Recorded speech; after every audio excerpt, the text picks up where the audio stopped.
Hello everybody, welcome to Language Talk. In this course, you will learn English and Turkish languages together. If this video helps you learn well, subscribe to our channel and hit the bell icon to get notified each time we upload a new lesson. First, we will practice the real English conversation. After that, we will do the Turkish conversation. And in the end, we will teach you the phrases and vocabulary one by one. So, let's get started. Hello, Hello, how are you? I'm great. And you? I'm fine, thank you. What's your name? My name is Jessica. What's your name? My name is David. Nice to meet you. Nice to meet you too. See you later. See you, bye. Now pay attention to the Turkish conversation. Merhaba, Merhaba. nasılsınız? Çok iyiyim. Siz nasılsınız? İyiyim, teşekkür ederim. Sizin adınız ne? Benim adım Jessica. Sizin adınız ne? Benim adım David. Tanıştığıma memnun oldum. Ben de memnun oldum. Sonra görüşürüz. Görüşürüz, bye.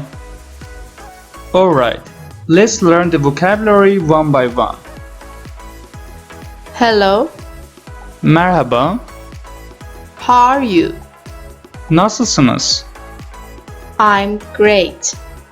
Çok iyiyim. And you? Siz nasılsınız? I'm fine. İyiyim. Thank you. Teşekkür ederim.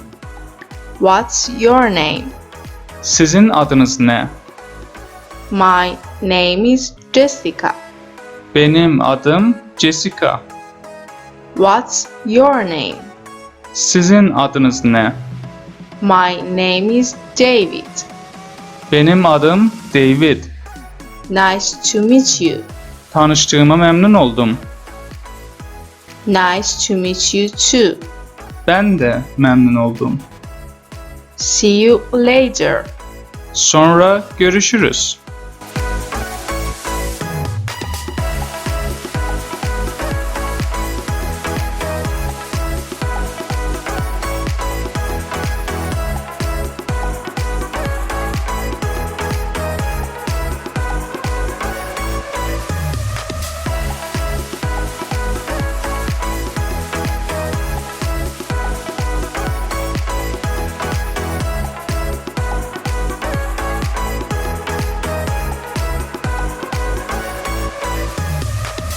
I hope you learned well.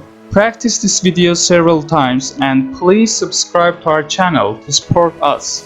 And if you want to be the first person who enjoys our lessons, hit the bell icon. Bye bye.